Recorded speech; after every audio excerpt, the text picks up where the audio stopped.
Good evening, students. This is the conformational isomerism relative stability order है. ये ranker series है जिसमें rankers जो हैं जो जिनका काफ़ी कुछ टॉपिक तैयार हो चुके हैं वो इस क्वेश्चंस को आसानी से समझ सकते हैं. दूसरे बच्चों को ये क्वेश्चन समझना चाहिए, देखना चाहिए कि जो हम परसेप्शन लेते हैं उससे डिफरेंट भी आंसर सही हो सकता है on the basis of facts, क्योंकि ये लास्ट पार्ट है स्टीरियो आइसोमेरिज्म का, तो इम्पोर्टेंट भी है, स्टूडेंट से पूछा भी जाता है और क्वेश्चन गलत भी हो जाते हैं. इसलिए कृपया ऐसे ध्यान से देखें और समझते हुए चलें. सबसे पहले हम कंपाउंड ले रहे हैं ब्यूटेन. ब्यूटेन में हम लोगों को सबको, नॉर्मल स्टूडेंट सभी लोगों को कंफर्म होता है कि ब्यूटेन में क्या है. ये हमारा पार्ट है जो हम यहाँ पर दिखाते हैं इस तरह से.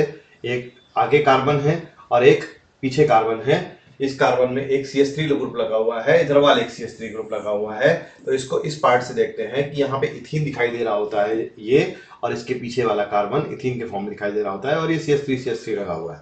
तो ये उसका इक्लिप्स फॉर्म बना हुआ है. इक्लिप्स वर्ड और इक्लिप्स, गॉस और एंटी वर्ड अगर याद करने में दिक्कत आती है, एंटी को किसी को याद करने में दिक्कत नहीं आती, इक्लिप्स और गॉस में ही कंफ्यूजन होता है. इक्लिप्स मतलब मून इक्लिप्स्ड और सन इक्लिप्स्ड से याद हो जाता है आसानी से कि अगर सन के सामने मून आ रहा है और अर्थ पीछे है तो ये हमारा सन इक्लिप्स हुआ, सूर्य ग्रहण.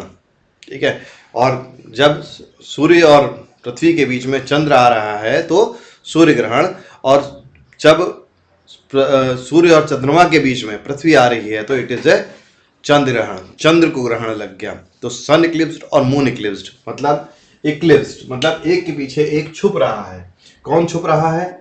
CH3 के पीछे CH3 छुप रहा है. CH3 के फ्रंट पे है, ये फ्रंट पे है, और ये बैक पे जा रहा है. CH3 के पीछे CH3 छुप रहा है तो इक्लिप्स्ड है. फिर उससे हमने 60 डिग्री घुमा दिया. 60 डिग्री जब हमने घुमा दिया तो क्या बना? बैक वाला 60 डिग्री घुमा दिया, फ्रंट वाला एज इट इज रखा, तो वो हमारा गॉस फॉर्म बन गया.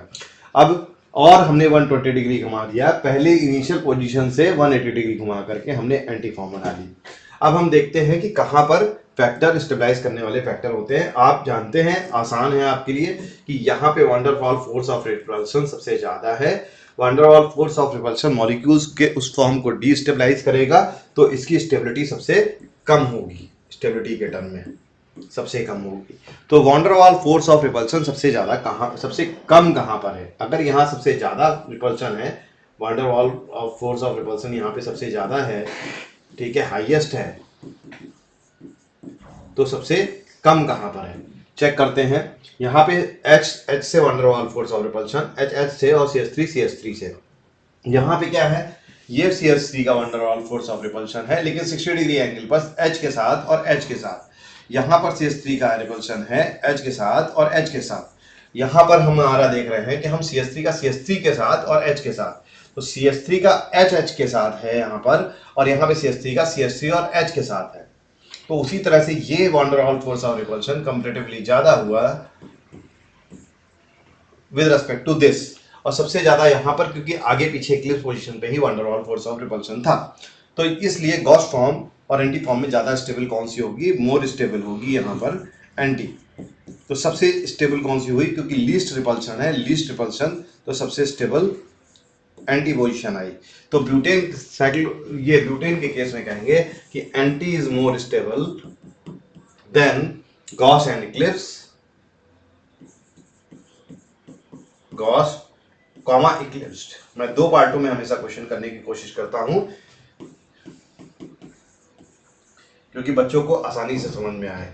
और इक्लिप्स में सबसे कम होगा क्योंकि CH3 है, तो इसलिए इक्लिप्स सबसे कम स्टेबल हो जाएगा. CH3 है तो इक्लिप्स में सबसे कम स्टेबिलिटी होगी क्योंकि CH3 का रिपल्शन सबसे ज्यादा है. तो इक्लिप्स का सबसे कम स्टेबिलिटी होगी विद रिस्पेक्ट टू गॉस. ठीक है. तो ये आपकी स्टेबिलिटी आई किसकी? ब्यूटेन की. तो हमने क्या इंफ्लुएंस निकाला कि एंटी की पोजीशन पे सबसे कम रिपल्शन होता है, इसकी वजह से स्टेबिलिटी बढ़ जाती है, और कंपैरेटिवली गॉस की स्टेबिलिटी उससे कम है क्योंकि रिपल्शन कंपैरेटिवली इसके मुकाबले बढ़ गया है, और सबसे ज्यादा इक्लिप्स में रिपल्शन ज्यादा है, इसलिए ये ऑर्डर आता है. क्या? Anti with respect to gauche with respect to eclipse. तो हमने क्या इंफ्लुएंस निकाला है? मैं रेड पेन से लिखने जा रहा हूं.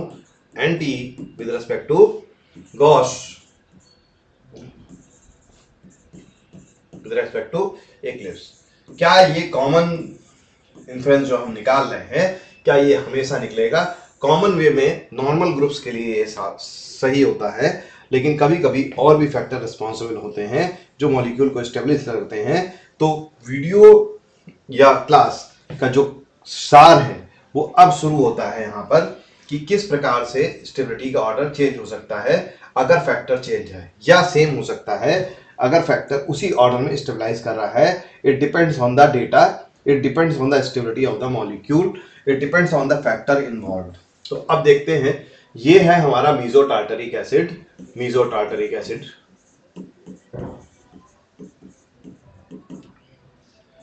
मीजो टार्टरिक एसिड क्यों मीजो क्यों? ये टार्टरिक एसिड था, इसका प्लेन ऑफ सिमेट्री मिल रही है तो ये मीजो है।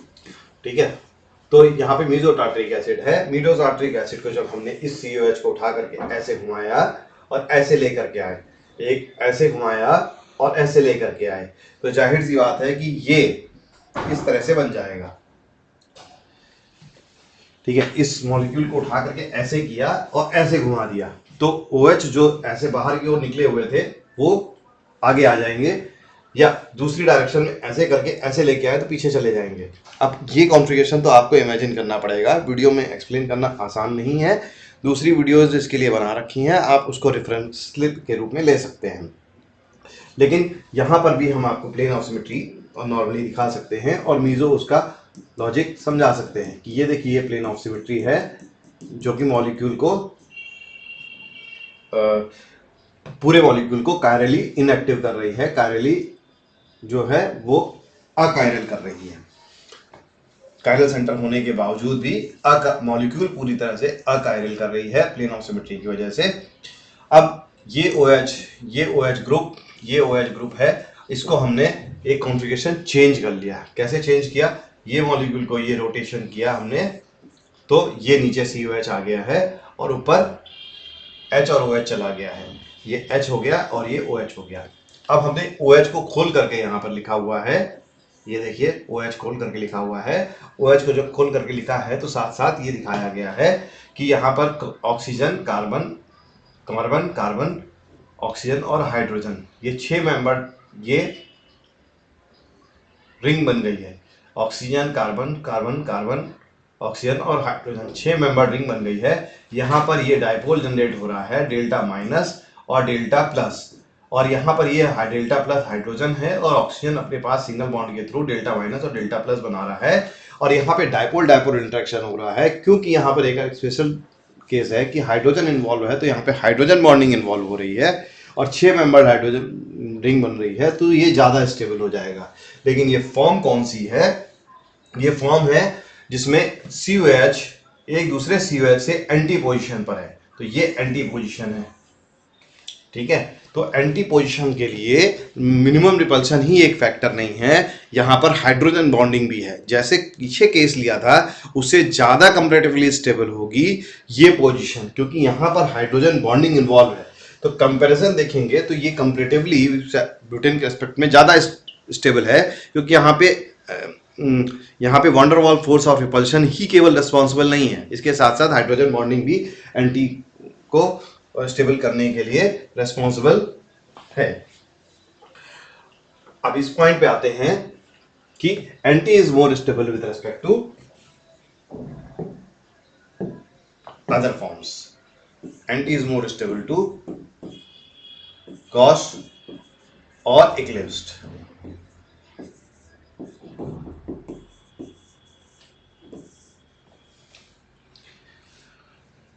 ठीक है, अब हम रिपल्सिव फोर्सेस और OH से कंसीडर करेंगे। हमारा यहाँ पर ये अजम्पशन था कि हमारा यहाँ पे आपको कहने का कारण था, मैं वीडियो को लंबा नहीं खींच रहा हूँ इसको एक्सप्लेन करने के लिए फर्दर स्टेबिलिटी को। यहाँ पर आप ऑब्जेक्टिव ये था कि एंटी की स्टेबिलिटी सिर्फ wonder Waals force of repulsion की वजह से ही नहीं, हाइड्रोजन बॉन्डिंग की वजह से भी स्टेबिलिटी आती है। लेकिन क्या सिर्फ एंटी पोजीशन पे ही स्टेबिलिटी आएगी? यहाँ पे 6 मेंबर रिंग थी, इसलिए एंटी पोजीशन कंपैरेटिवली ज़्यादा स्टेबल हुई और COH की OH के साथ थी, इसलिए ज़्यादा स्टेबल हुई। अगर एक नया केस लेते हैं जिसमें हम अब इसमें आपके लिए हम क्वेश्चन छोड़ते हैं कि गॉस ज्यादा स्टेबल होगा कि इक्लिप्स, ये आप क्वेश्चन करेंगे और वीडियो के लिंक में आप वीडियो के जो कमेंट्स हैं उसमें बताएंगे कि इस टार्टरिक एसिड में गॉस ज्यादा स्टेबल होगा कि इक्लिप्स ज्यादा स्टेबल होगा। अब इसमें सबसे ज्यादा स्टेबल कौन सा होगा? This is the 2 fluoro ethanol. 2 second position पे फ्लोरीन है और फर्स्ट पोजीशन पे OH है। तो सेकेंड फ्लोरो इथेनॉल के लिए हमने 2 पोजीशन सामने ले ली, ठीक है, और पहले नंबर का कार्बन पीछे दिखाया बैक साइड पे और उस पे OH लगाया। ये एंटी पोजीशन बनी हुई है, ये हमारी क्या है, गॉस पोजीशन बनी हुई है और ये इक्लिप्स पोजीशन बनी हुई है। इस बार एंटी पोजीशन पे ऑक्सीजन OH से बॉन्डिंग करने वाला, हाइड्रोजन बॉन्डिंग करने वाला कोई भी नहीं है। इस बार इस OH से बॉन्डिंग करने वाला कोई भी नहीं है, तो इसलिए क्या हो जाए, तो OH से बॉन्डिंग नहीं करने वाला कोई भी नहीं था और गॉस से बॉन्डिंग करने के लिए गॉस फॉर्म में फ्लोरीन और OH के बीच में हाइड्रोजन बॉन्डिंग हुई, जो कि इस तरह से मैंने आपको दिखाई है। तो which one is more stable? Gauss form hydrogen की बॉन्डिंग की वजह से ज्यादा स्टेबल हो जाएगी विथ रेस्पेक्ट टू एंटी और इक्लिप्स्ड, एंटी इक्लिप्स्ड। क्वेश्चन को 2 पार्ट में कर रहे हैं। अब हमने आपको मेन फैक्टर बता दिया कि अचानक से गॉस फॉर्म निकल करके आया एंटी और इक्लिप्स से ज्यादा स्टेबिलिटी के फॉर्म में। इससे पहले के 2 मॉलिक्यूल्स दिखा चुके हैं जिसमें anti form is more stable than eclipsed. Now you have to found for the homework आपके लिए है कि कभी भी कोई भी फैक्टर डोमिनेट कर जाता है तो अब क्या होगा, एंटी और इक्लिप्स में कौन ज्यादा स्टेबल होगा, ये आप निकाल करके हमें कमेंट सेक्शन में बताएंगे। और आपने एक परसेप्शन लिया क्या कि यहां पर जो 2 मॉलिक्यूल ऊपर लिखे हुए हैं हमारे पास, ये इसमें परसेप्शन आपका ये रहता है कि ब्यूटेन आया तो एंटी सबसे ज्यादा स्टेबल होगा, गॉस उससे कम और इक्लिप्स सबसे कम स्टेबल होगा, क्योंकि van der Waals force of repulsion की वजह से इक्लिप्स पे इफेक्ट आएगा, सबसे ज्यादा van der Waals force of repulsion होगा। तो इक्लिप्स सबसे कम स्टेबल था van der Waals force of repulsion की वजह से। क्या ऐसा हमेशा होगा? इसके लिए आपके पास एक मॉलिक्यूल है जो कि प्रोपेन। प्रोपेन में मैंने 1 2 3 दैट इज प्रोपेन लिया, लेकिन काउंटिंग हमने फ्लोरीन से करी 1 2 3 4। फ्लोरीन को सबसे आगे रखा, फिर सेकंड पोजीशन पे ये रखा, थर्ड पोजीशन पे डेल्टा डेल्टा प्लस चार्ज वाला कार्बन रखा और ये CH3 रखा। ये कैसे डेल्टा प्लस चार्ज आया? फ्लोरीन ने अपनी ओर इलेक्ट्रॉन खींच रहा है, डेल्टा माइनस चार्ज आएगा due to minus I effect की वजह से फ्लोरीन पे माइनस चार्ज आया। इसके बगल वाले कार्बन पे डेल्टा प्लस चार्ज, उसके कार्बन पे डेल्टा प्लस का डेल्टा चार्ज, मतलब delta delta plus charge, delta plus charge नहीं, डेल्टा प्लस का डेल्टा चार्ज। तो डेल्टा डेल्टा प्लस चार्ज, इसके बाद delta delta delta plus charge. तो delta delta delta plus charge, यहाँ पे फ्लोरीन सबसे आगे डेल्टा माइनस चार्ज, उसके बगल वाले कार्बन डेल्टा प्लस चार्ज, उसके पीछे वाला कार्बन डेल्टा डेल्टा प्लस, उसके पीछे डेल्टा डेल्टा डेल्टा प्लस। तो यहाँ पर ये क्या आया, डाइपोल एक तरह रहा, डाइपोल प्लस और minus delta plus delta minus. तो और 4 है, दूरी कम है, इस वजह से इंटरेक्शन, फोर्स ऑफ इंटरेक्शन मिला इसको और ये स्टेबल बना। Van der Waals force of interaction को इसने ओवरलैप किया। डेटा ऐसा रिफ्लेक्ट करता है, हर केस में हम नहीं कर सकते प्रॉपरली, इसलिए हम दिमाग में असम्पशन ना बना लें कि ये ही स्टेबल होता है। मोस्ट ऑफ द केसेस में van der Waals force of repulsion ही रिस्पॉन्सिबल होता है, वो फैक्टर ज़्यादा होता है, लेकिन और भी कोई भी फैक्टर आ सकता है बीच में और उस पर डोमिनेट कर सकता है। तो अब हम जाते हैं इस केस में क्या होगा, इक्लिप्स फॉर्म ज़्यादा स्टेबल हो जाती है विद रिस्पेक्ट टू एंटी और गॉस। एंटी और गॉस से इक्लिप्स फॉर्म ज्यादा स्टेबल है। तो यहाँ पे हमारा ये असम्पशन टूटा कि कभी भी कोई भी आ सकता है दूसरा फैक्टर लेकर के और पिछले फैक्टर पे डोमिनेट हो सकता है, और ये फैक्टर मैं बताया रहा हूँ मैं, इक्लिप्स फॉर्म ज्यादा स्टेबल है। तो ये हमारा था जो कि प्रीवियस वाले ब्यूटेन मॉलिक्यूल से रिवर्स में था, जिसमें इक्लिप्स की सबसे कम थी स्टेबिलिटी, वो अब सबसे ज्यादा स्टेबिलिटी बन गई है due to the dipole interaction यहाँ पर। और इसी हाइड्रोजन बॉन्डिंग में पिछली बार में एंटी वाला हो गया था और बीच में से उठ करके गॉस वाला भी हो चुका है। तो एक प्री सेट असम्पशन ना ले, कॉमन ट्रेंड से अलग हट करके जो हो रहा है उसे समझें। बाकी आपके लिए होमवर्क है कि इसमें एंटी और गॉश फॉर्म में कौन सा ज़्यादा स्टेबल होगा, ये आप होमवर्क करेंगे, कमेंट सेक्शन में जवाब देंगे। और कोई डाउट है इसके अलावा तो आप पूछेंगे। Thank you class.